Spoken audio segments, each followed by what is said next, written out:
this around. Hey, Paul. Selfie stick might be a bit too long. Here's my friend Paul. Hey, guys. He's come to visit us at the mansion today. Well, he's been here one night, two nights. This place is amazing. Yeah, a couple nights. Couple of nights. And yeah, you may have seen from the headline, Paul lost around $40 million. Yikes. I heard that right. around $40 million just recently too. And you can see that he's actually still quite, he's laughing about it. He's pretty positive, you know, and that's a lot of money for me, and it's a lot of money for Paul as well. But Paul, you're known as let me just bring this back. Sure, you're known as a pretty positive person, right, overall? Yeah, you know, it's funny you say it because we talked last night, and everybody that I meet in my life, they always say, "You're so positive. How do you stay so positive? How do you, in this situation, how do you stay positive?" I don't think I do it on purpose. I mean, I don't like. Let me switch around so I don't try to stay. You know what I mean? It's a natural thing for me, or it's a mindset that just kind of comes with the package for me, or it's something I figured out along the way or something. What, so you've always been positive? Yeah, always. Yeah. Like since you've been a kid? Yeah.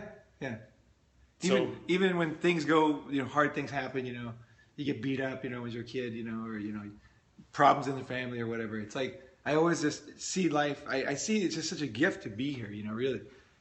I think we evolved, you know, we evolved this planet. It's like, it's such a miracle. And so whenever I go back to it, I always think, I'm just so lucky to be here, like for this moment in time, right? I'm here, right? I'm alive, right? Because so many I could not be, right? So it's, no matter what happens in the small things, this brand or that brand of shirt, who cares, right? In the end, there's so much to be grateful for. I mean, really, there is. It's like, we're just lucky to be breathing and have a frontal lobe and, you know, all that kind of stuff. You know, so that's one thing I think about. You know, it's just lucky to be alive. So we're going to get into like the psychology behind this. Yeah, he actually made the money. It was his business. He had a business, and something happened. You know, it was in a different country, and the laws aren't as tight as they are here in the US. And he ended up losing $40 million, and he made it himself. So it sounds like you've always been positive. Yeah, I think so. You know, what I did with this particular business thing is I took it as a chance to reset my life. So, all right, let's talk through this, because I want to know how you lose $40 million and you still stay positive. All right? So, like, you heard about it all went wrong. Right. You lost the business. What was going through your head? Well, it happened over time, and I could feel it. It was almost like the strangle. It slowly started to strangle me. I could feel that it was starting to happen. So it wasn't like just one day I woke up and they changed the locks on the business or anything. Right. It was like over time I started to not get certain reports that I wanted. I didn't get cash flow things. And I started to get this kind of impending doom that the business, you know, that I knew that I wasn't as protected as I would be, for example, in Western country, right? Right. You know, the UK, Australia, and the US, you're going to be protected. But I knew I wasn't as protected, but it was more based on trust there. And when I felt that trust slipping away, I knew it was happening. So I had to do something. And I knew that you know, I'm 50 years old. At the time I was 49. I said, if I don't do anything now, you know, start preparing for this, I'll be completely starting from scratch. Which to me doesn't necessarily mean what it means to a lot of people, but it's a lot harder, right? It's a lot harder to get in shape if you're really out of shape, right? Yeah. So I figured, what can I do and use this as a positive opportunity? It was in China. Yeah, I was in China, yeah. And so what I decided to do was I had this experience with, you know, selling real estate. We sold about $400 million in real estate in China. So I had all this experience selling to Chinese. So I said, well, why don't I take that and teach? Because people would contact me all the time and say, hey, how do you do that? How do I do that? Teach me, you know, how do I, you know, show me what to do. So I made a course, and then I started to teach that. And what that did was that allowed me to go from a brick and mortar business to a digital business, which is a much more modern business. Because I started that business a long time ago, you know, when there was a different environment, different internet, different, you know, YouTube wasn't big yet. So you turned it around, Paul, but I mean, a lot of people, you could have like started to feel being pushed out of the business. It was going wrong. A lot of people might have just give up or panicked and be like, oh, you know, I don't know what to do. But for you, you saw it as an opportunity to do something else. Was that immediate, or did you go through a time of depression or sadness? I mean, definitely I went through a period where I felt betrayed. You know, I really felt betrayed because I had brought in all the big clients, and the clients also, because I wasn't public about it, I didn't go tell everybody, you know, publicly blacken their name. So people didn't know what I was going through. That was hard too, because I was in the media, the company was in my name. People would always think I was doing really great. And then it was like secretly I had this thing being taken away from me. So let's just say your question again. So how did it? Yeah, like a lot of people might have just felt depressed, and Right. all going wrong, Right. but it sounds like you saw it as an opportunity. Like how does someone watching this go through that same thought pattern when things are not perhaps working as perfectly in their life? If they're going to lose 40 million, how do you turn it around, Right. Well, I mean, there's many things that I think about, and there's not one thing, and I definitely did feel bad about it for a while. I was like, there was a period where I was like, I was hoping that it wasn't going to happen more than anything. Right. It was the unknown. Almost when it finally happened and it was finished, I almost felt better because I knew it was a clean slate, right? It was in the middle when I was unknown. I was really getting like, is this really happening or is this not going to happen? I wasn't sure. That was a difficult time for me. But uncertainty. Yeah. Totally. Uncertainty can cause a lot of stress. Let's have some hearts if this is useful. If you want to know how to recover from losing 40 million, or maybe in your own life, if things aren't working out, the little things, and you want to bounce back even better before. This is what we're talking about. We talk about the mental resources, the psychological assets you need. So when things aren't going quite right in your life, you can do even better than you've ever done in your life. In the positive psychology research, we call it stress-induced growth. Stress-induced growth. That's when you've had like a lot of stress in your life, when things aren't going right, but you grow from it. You become a better person, you become a stronger person. And this, Paul seems to have he's like this. He didn't need to learn how to be like this. But for me, I needed to learn.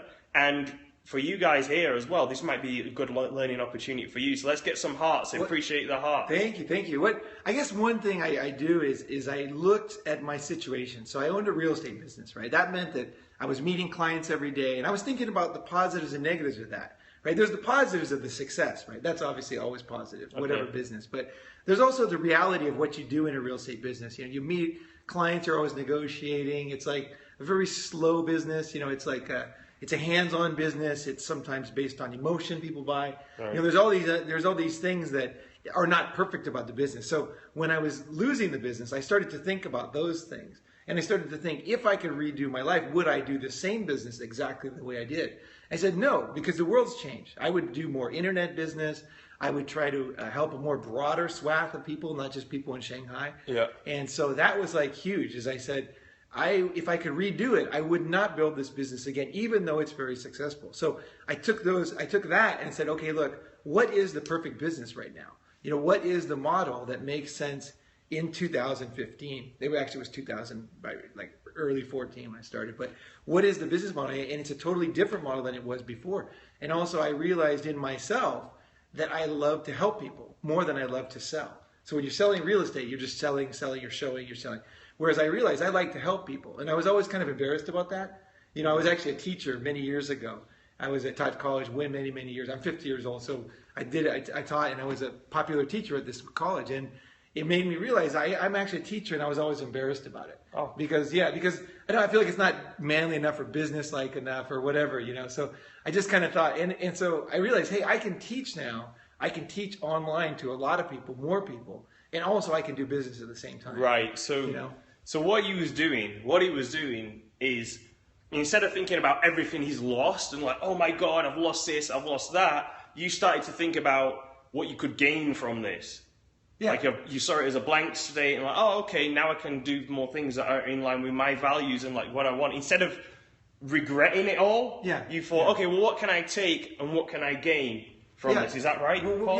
Essentially, if you think about it, the way you said it made me think of this. If you thought of a house, okay, you say, if you lost your house, okay, let's say there's an earthquake or something, you lost your house, you could think, well, what was not perfect about that house? You say, well, the Wi-Fi wasn't good, the neighbor, I didn't like the neighbor, the roof, I was always fixing the roof, and blah, blah, blah. And then you think, when I get my next house, I want to have this, and you know more, you know yourself better, right? And you know what you need better. And so you know the negatives of the previous house. So when you have to move on, you just look at those things really clearly. When you're in the middle of them, they're in the back of your mind. But when you have to move on, you need that motivation to get yourself to go and do those new things. And then by spotting those things, you also learn about yourself. and how you've changed. Because I changed over the years, Before I speak Chinese, I speak Japanese, and I was very interested in talking to clients in Chinese, right? And selling in Chinese. And I was very proud that I was the only foreigner selling real estate in China. So I was really proud of that, right? And it really made me feel good. But now that I speak Chinese, it doesn't make me feel like I don't care. Right. Like I already can do it. It's no problem. So I have new challenges. Now I want to build an online business with massive subscribers and able to help and to really take that, what people, have more data on what people want and be able to put it out there, So I would say it's been a great experience in the end, and I don't have any regrets. And also it took me out of China, which I started to think the air is terrible there. I lived for decades in there, and I breathe that air every day. And here I am in beautiful Southern California with the clean air and all the advantages that California has. Right? Okay, so do you see what he's doing without even realizing? Without even realizing, he just keeps focusing on the positives of the situation. He just keeps focusing on what the positive aspects of this situation are, like what can get out of it. So what you focus on is how you feel. If I told Paul and said, right, Paul, for the next 10 minutes, all we're going to do is focus on everything you've lost, and like, what a great life you had, and all you're going to tell me is everything you've lost, right? How's Paul going to feel?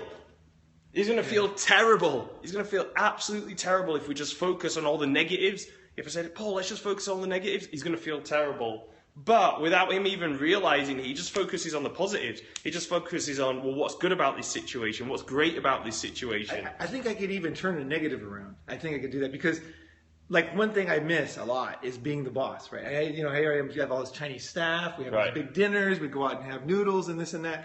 and I really enjoyed the fact that the staff like to be around me, and I like to be around them, and we could joke around in the camaraderie that we had. Yeah. So I really missed that a lot, actually. And being the boss, having the office, and everybody comes in and with opportunities and things like that. So I do miss that, but at the same time, I realize that I like that now.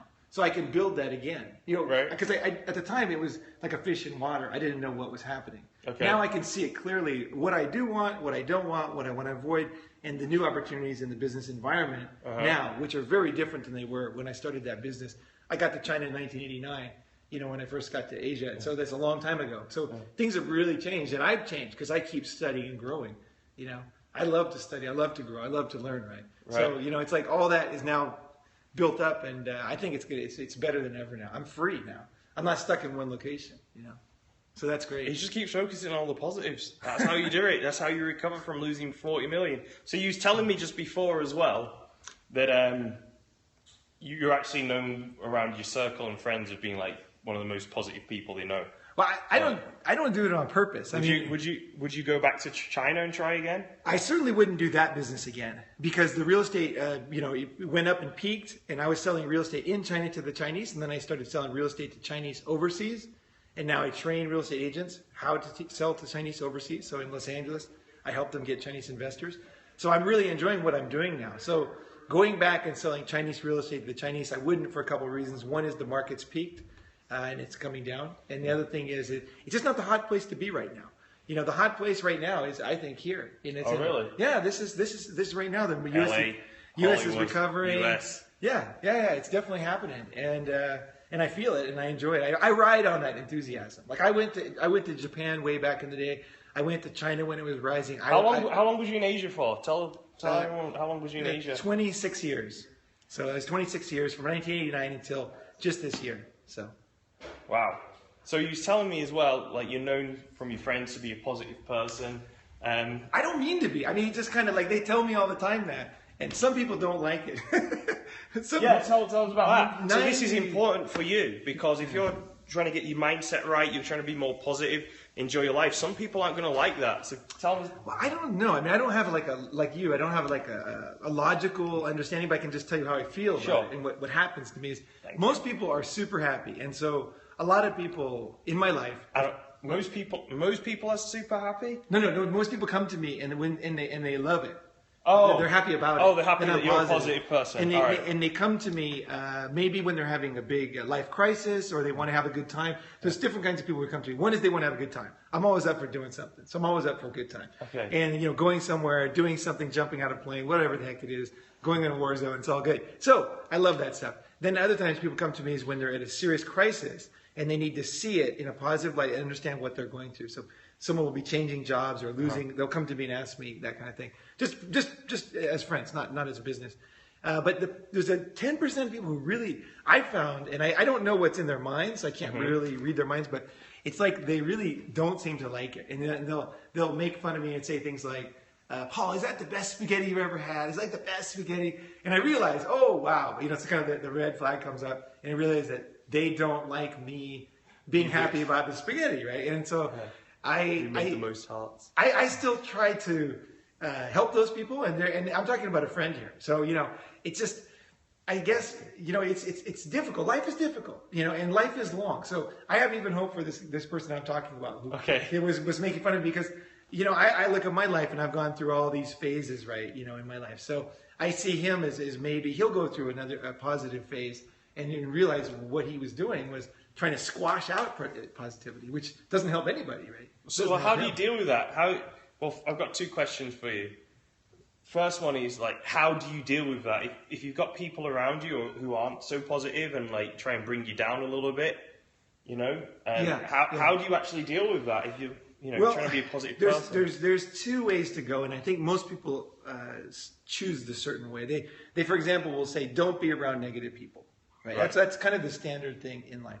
I personally don't really believe that because I think that life is complicated. People are not simple. They're not binary, plus and minus, place at 1 or 0, right? Life is complicated. And so I don't so easily just kick someone out of my life. I don't think that's a good strategy personally. Okay. I know that I'm not perfect and other people are not perfect. So I think what I do is, one, I just take it. They'll make fun of me and I know what is the reason. It's almost like when someone makes fun of David Beckham for something. It's like he can just laugh because he's like, well, I'm David Beckham, right? Who cares, Right. Someone's going to hate that, right? Yeah. So I just think that in my mind. I think, well, I'm positive, and if he doesn't like it, that's actually a sign that, oh my gosh, I remind myself, I was being positive. I didn't even realize it, So I get that part of that. I think goes through my mind. And the other thing, I just take it and let it. It's like I know it's not going to last forever, So it's just a couple of comments and then done. I think what a lot of people do is when they encounter a negative thing, they just think about it again and again, and it becomes their whole day. Right. So you just kind of let it pass like a river. You float by something, and it's gone. It's only still in there if you still keep thinking about it, right? Oh, he said a negative thing. He's negative. Oh, And then and what I found is that I've been helped by many people in my life. Okay. It's like when I'm in a foxhole, I never know who's going to reach in with their hand. Right. What kind of person? I don't know. So I don't so easily cut people out because I think that we all go through our own struggles. We all do things. People get sick and have cancer, for God's sake. They're going through stuff, real people, right? So they don't always tell you what they're going through. So I don't quite label, it's, if someone's doing something kind of good-natured, just like making fun of me for being so positive, I don't think that's such a big deal. Okay. It has to be something much bigger than that to make me not want to be around them. Okay, I just blow it off and keep going. I just keep going forward. I just keep going like a dog, Yeah. You keep playing, keep grabbing the stick, So we had some questions like, what do you fear, Paul? Is there anything you're scared of? Do you have any fears? What do I fear? I've been in a lot of life-threatening situations in my travels because I've been to about 80 countries, and I've been kidnapped at gunpoint. Really? Yeah, twice. Yeah, 2 different countries. Yeah, I'm going to do my autobiography right now, but pretty scary stuff. Where was you kidnapped? Well, in the Philippines and in China, basically. It's a long story, but it's. I'm having my autobiography now, and we're gonna have all these stories and all the details in them. I'm sorry to hear about that, bro. No. It's to me, I think. I mean, one thing is I do like excitement. I do. Right. Really, I'm not into sitting in Starbucks. I don't think that life is sitting in Starbucks eating a brownie. I don't think that's life. I think life is maybe dying surfing huge waves. To me, that's life. That's if I die in the ocean tomorrow. Don't feel sad because I enjoyed myself, Right. So I think I like that stuff, and I don't mean that as bravado. I really do. Anybody who knows me, I might die tomorrow. It's possible, what I mean. So I really enjoy life, and we all do pass away at some point, So I think that the fear, I don't know. There's no perfect answer, and I don't have a perfect answer for how do you deal with fear. But I wish I knew what it was you're afraid of, because if I knew what the fear was, if you could write it down. That would help me a lot to say how I dealt with that particular fear. But I would no way say that I'm, rid of fear and fears in the past and I never have fear. is that, don't worry, we don't think all Filipinos are like that. He wants to say apologize, he's Filipino. Oh, no. That was in southern Philippines. It was years ago, and I'll tell the whole story. I'm going to post it in a video. So, yeah, I'll tell the whole. No, I know, and I love the Philippines. I've been to the Philippines for 4 months once, and 2 other trips, long trips. I love it. I've hired people there. I've hired a lot of EIT workers there. Yeah. And I just love the Philippines. I wouldn't mind living in Manila, because that's one country in Asia I haven't lived in long term. But no, I love the Philippines, and the Filipinos love me too. So I go there a lot, and I enjoy it. What's your one piece of advice when starting a business? Starting a business. Let's see. So We what need kind to of give business? your name, Paul, because people want to buy your book. Oh, really? I don't know. I don't have the book yet, but it's Paul Salo. It's Salo. And some people pronounce it Salo, Paul, Salo. Yeah. But thanks. Yeah. Okay. Everyone tells me to write a book, and I've never written it, and now got somebody who wants to write it for me, so that's good. Excellent. That's good. So, advice for starting a business. Advice for starting a business. How many businesses have you started? I had a children's toy company. I designed and produced toys in southern China. Manufactured, and we opened up retail shops in Japan. How did that go? That was another thing where I was trying to partner with a big. We probably spent about $500,000 in that business, and in the end, a Japanese company copied me and stole my idea. And one of the potential partners I had. And so one of your partners went with someone else? It wasn't a partner. It was a Okay. partner. We wanted a partner, and then we had presented the idea to them. Yeah. Actually, my mom thought of it. It was a great idea. All right. And so they went ahead and did it. And I lost. That was another one that I actually lost a lot of money on. But again, I looked at it as a fantastic opportunity because one, I had always done service business before, so I had been selling things. I had been doing headhunting. I had a headhunting company for 8 years. Oh, really? Right. Yeah. Cisco, Microsoft, EMC, Costco, all kinds of Hyperion Solutions, Oracle. Yeah. I reduced management level. Board of directors level people to them. Okay. So I always done services. So that the toy business was great because everybody loves toys, right? So I got to design a toy. I got to produce a toy. Children bought it. It was fun. We opened up shops. I got to see the kids going crazy with the toys, It was a really cool toy pet combo thing. So, over the years, I've had a bunch of different businesses, and they're all in different industries because I get tired of one business and I open another one, either sell it or, get out of it. So, I don't know how many actually. I had a pill company where we made resveratrol pills in China. Oh yeah. Yeah, and resveratrol's an antioxidant you get in grapes, so it's in red wine. Yeah, it's super good stuff. Yeah. But Paul, so Paul's a serial entrepreneur, as you can see, and he's made money and he's lost money as well. Yep. So, what advice would you give to someone starting their own business or a new young? We get a lot of young entrepreneurs. I guess the biggest thing is that you can do it. I think there's this kind of understanding for a lot of people. They think maybe I'm different. Maybe that Microsoft was made by somebody who's not human. He doesn't go to the bathroom, right? He doesn't change his mind, or he doesn't argue. He didn't grow up in my family, or he didn't grow up in my area. Whatever it is, we think that all these businesses. It's kind of like what Steve Jobs said. Actually, is that you create the reality. It's not like reality is there, and you have to fit into it. So you go to McDonald's, you sit down in a chair, you order a hamburger. You go to the vegan place, you sit down. No, why is that vegan place there? What else could be there? What else do people need? What exists in this world that I can create? So I would say there's 2 basic business models I think that you could do. One is you could copy someone else, and the other one is to create something new. Okay. And I think they're both fair. I mean, they're both. If you make music, essentially you're copying someone else. Someone else made music, you're making music. Yeah. Or you could try to do something totally new, like Richard Branson's doing with space tours, right? Right. It's the first space tours, right? Uh-huh. You can do something unique or you can copy. I think they're both good. And look at yourself. Yeah, if you know your personality, if you know your experience, the way you are, you'll know if you're better at copying or creating. I'm a creator. I've always been a creator. As a kid, just give me some mud and I just start making things. I love to create things. I love to make tree houses.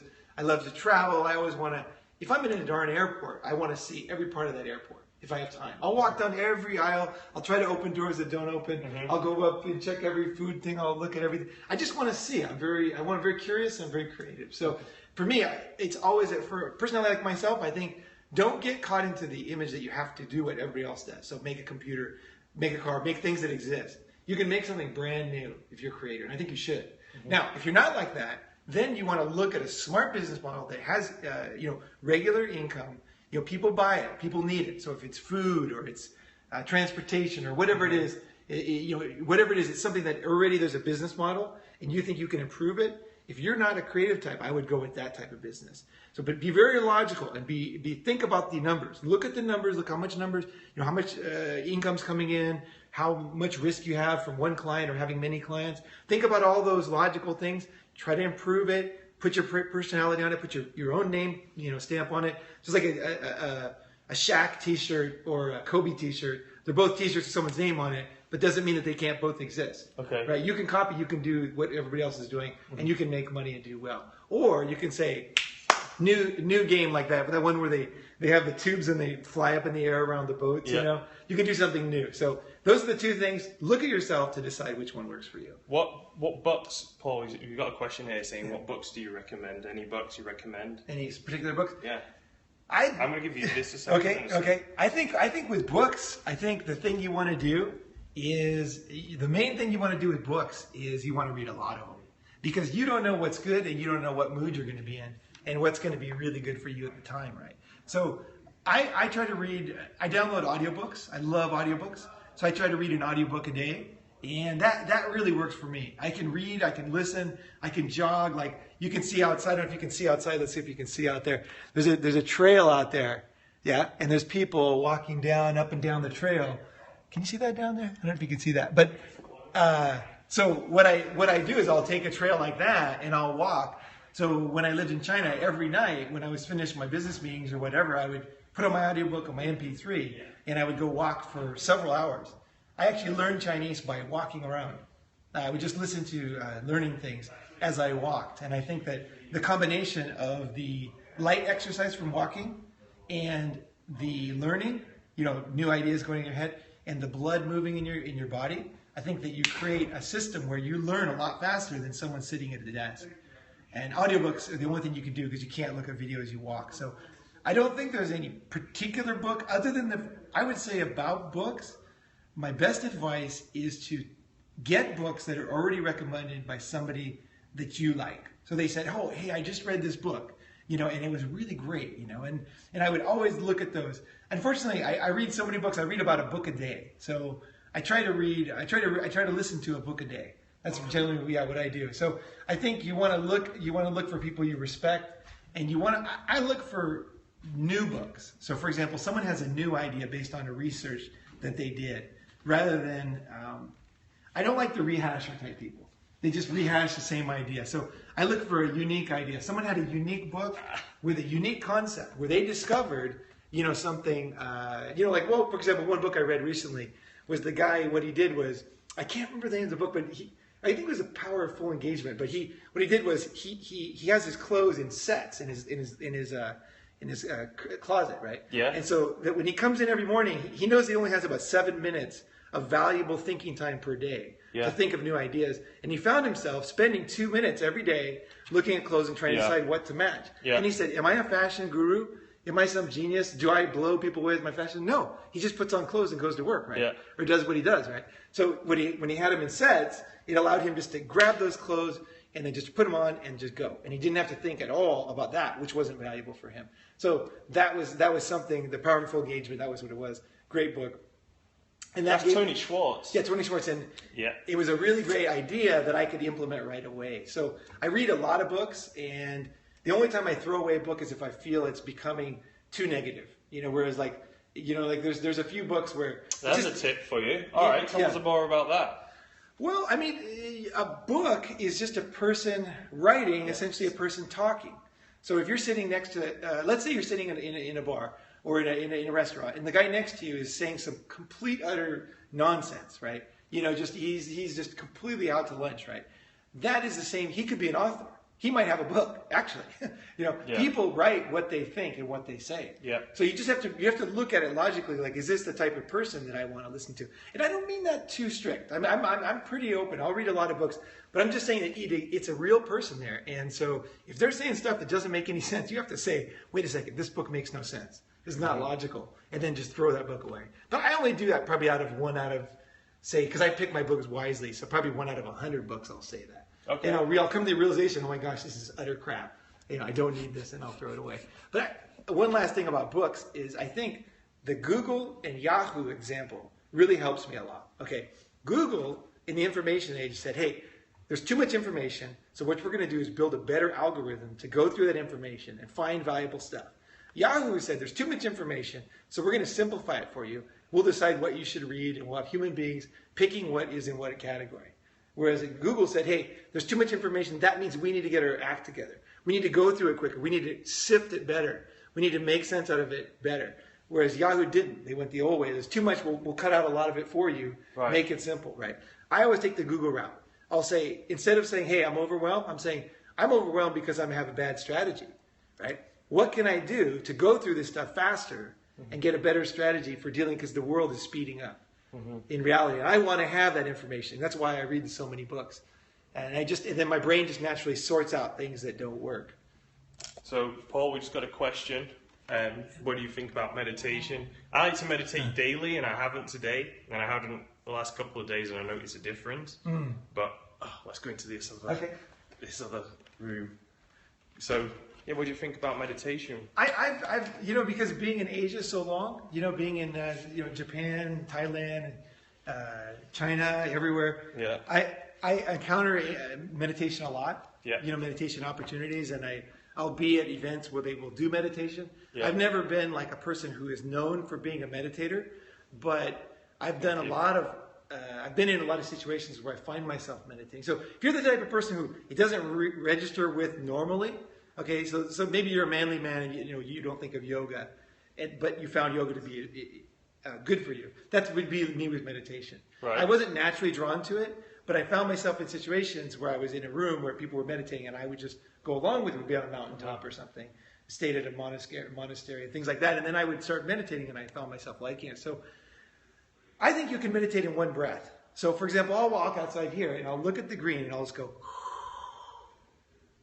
and that's a hit. It doesn't take any big organized thing for me. I can just take a hit of meditation off one breath, one deep breath of the flowers, of the grass, of the air, and things like that. So I think meditation doesn't have to be a big organized thing, a big deal. But yeah, calming your mind and seeing what's around you is really what you're doing. You're feeling, you're sensing, you're hearing. You're letting all the pressure of the wind and the sound of the birds and the crackles of the faraway roots and the people talking way over there. All those things cross through your mind, and I think it's just being aware of the moment. So yeah, I think being aware of the moment is really good. If meditation helps you to do that, do more of it. Or you could see meditation more as a relaxing thing, where you're just really getting relaxing. I like to be in the moment. So, for example, when there's a fire, like I've been in situations where an emergency happens, I'm always the one that helps, because I'm alert. I'll notice, hey, there's a fire. Whereas a lot of people are just like, just kind of like, they don't really notice, right? I think meditating and being in the moment means that you're alert. So if you find yourself walking through the street with your iPod, and a car honks at you, you're in a bad position. You have to reevaluate your life. That should never happen to you. You should never happen to you. So you should be alert and awake. What if you're not alert? What do you do? How do you become awake? Well, I think that the first thing is to realize, be honest with yourself. If you find yourself being honked at, don't be mad at him. Be thankful to him for teaching you something. So when someone criticizes me, it's a great opportunity, because if they don't say anything, what do I learn, right? Nice. If I come over here, let's say you don't like me or whatever, and you don't want me back, I didn't learn anything, right? Whereas if you said to me, hey, Paul, you shouldn't leave the coffee out, or this, that, and I would, oh, okay, don't leave the coffee out. He didn't like that, so then I could change that in my life. So it's a growth mindset, using criticism, feedback to improve yourself. Yeah, that's why I love videos, because it goes out to so many people that some people won't like it, and they'll be negative, but other people have real serious feedback. They'll say, hey, you say the word too much, or maybe that shirt's wrinkled, whatever. They'll have something, and it makes sense. I think, oh, right, I should have, whatever. So I like both. I think both are good. All right, Paul. Yeah. Last one. What are the top 3 tips you've got for people to stay positive? So what you've learned in your life, losing 40 million and running businesses, losing businesses, what would you say the top 3 tips you have? The top 3 tips.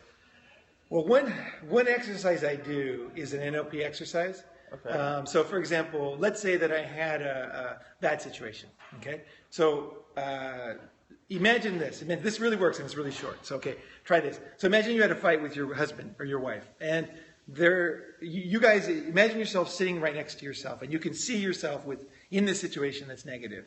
Or if it's a negative person that really you don't want to be around or whatever, imagine them being there or whatever the situation is. If it's, a pet or whatever. Then imagine yourself getting into a balloon. Okay, so now when you're sitting next to them, you can hear them, you can smell them, you can see them. It's very sensory. It's specific. They're there. Right? They're there. But you get as you go in the balloon, you go higher. They start to get farther away, and you start to not be able to hear them really. And so it's more distant from you. And then as you go a little higher, it's like it gets even hard to tell who it is anymore. You can't really see who it is. And then it goes a little higher, and then you notice that instead of person that's talking with sound and everything, it becomes like a sepia picture. Those black and white pictures that are old and cracked and everything? Okay. So you imagine them, they freeze into this sepia picture. And then it becomes farther away and farther away. And pretty soon, that sepia picture becomes smaller and smaller. And pretty soon you go up higher and higher, and you can't even tell where the city was. Next, you can't tell where the country was. And then you come higher and higher and higher. And eventually the earth even, you can't even see where the land and ocean is. It's just a little dot, looks like a star.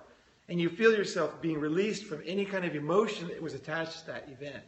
It says you're completely releasing yourself because it's freezing. If it's really tough, like if you just had something really bad happen, you could imagine 3 feet of ice over that picture. There's it just freezes over 3 feet of ice, frozen over. But you can see through it, but it's like frozen over, and it protects you completely from that. It's not touching you. You're not hearing. It's not part of your.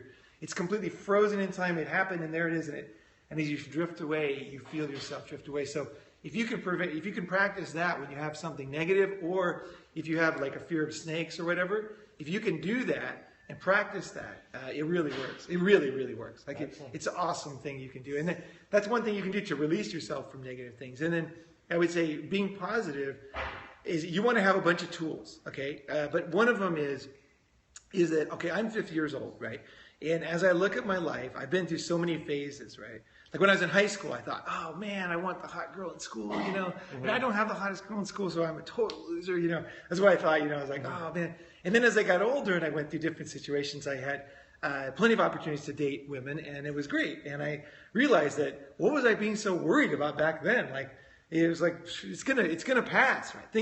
Good things are gonna happen. So I don't get too stuck in the moment. I look at life as a long, long thing. And part of that is staying healthy like you. If you stay healthy, then you have that longevity, right? If you that's the key thing. You have to have longevity, you have to be healthy. So that is connected to something else, right? You need to follow good advice on staying healthy. But if you do that, then life is long. I mean, we live a long time, you guys. I mean, I'm 50, and I was born in 1965, January. It's a long time ago, Yeah. Been through so many phases. There's no internet then. There was no so many things. But that's one thing as I realize that it will come around again. It's just kind of it's like a fashionable T-shirt or something. It goes out of fashion and it comes back, right? So don't worry. Your opportunity will come again. There's not one opportunity in life. It will come again. You'll meet another girl, another opportunity. You'll have some other, even no matter how good the opportunity is, you'll have another one. So just keep at it. Keep going. Realize that it's going to come back. Let bad things go. And persistence. And just realizing I think just realizing the goodness of life in general.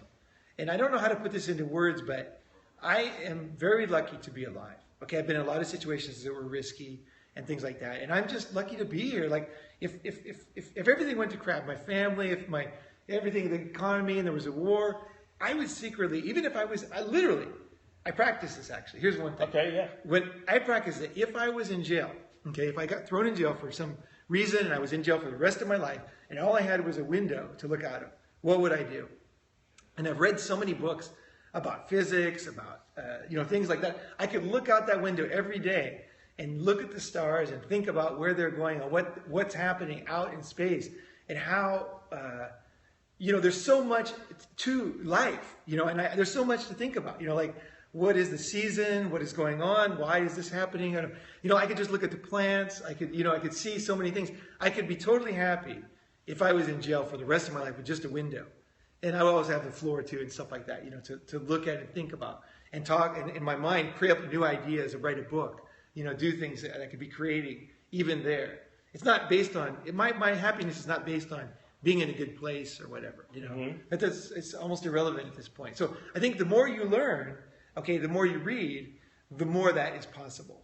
If I wouldn't read, this isn't a natural thing. This comes from a lot of learning where I could think about so many things. I could think about particle physics. I could think about, just endless, right? Just endless things. Think about photosynthesis. You think about why this is this way, or how did that guy discover that was going around? You know, I could sit there and map it myself. I could think, and then just realize that how many things have I not discovered that are just right in front of me? There's so many things to do, you know.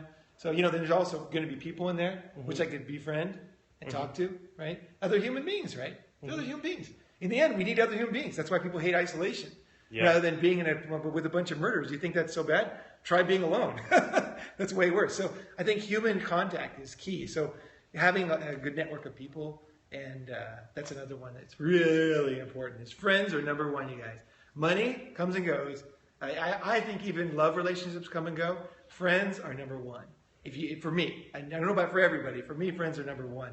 And so that's the other thing is I've always got friends. So I talk to them, call them, they come over and see me. You know, it's like that's to me great stuff. Well, Dr. Chris Peterson, he was one of the lead researchers in positive psychology before he died. He said, if you need to remember me by one thing, remember this quote. And that is that in all the research that he's done on positive psychology and everything we've found, it's that other people matter. Other people matter. You can have all the money in the world, you know, you can be super fit and healthy, but if you don't have other people, you don't have good relationships in your life, you're not going to be happy. And if you're not contributing to other people, like, you know, contributing, helping the world be a better place, helping other people's lives improve, then you're going to struggle to be happy. You know, other people matter. Interesting. Yeah, I totally agree. People are number one, guys. It's just, people ask me, what's the best country? And I'll say, well, where did I meet the coolest people? That's it. You know, if I meet cool people somewhere, it's a great place. Okay, great. Well, thanks very much, Paul. And where can we get more information on you, man? My product is China Cash Buyers, where I teach real estate agents. But paulsalo.com is my main website. The site's terrible, but I'm working on it right now. But you can send an email to paul@paulsalo.com. Okay. I think I might take Paul through a training session as well. I'll put that up on Periscope when we do that. Are you ready, man? Oh, that's awesome. Okay. All right, great. All right, see you later, guys.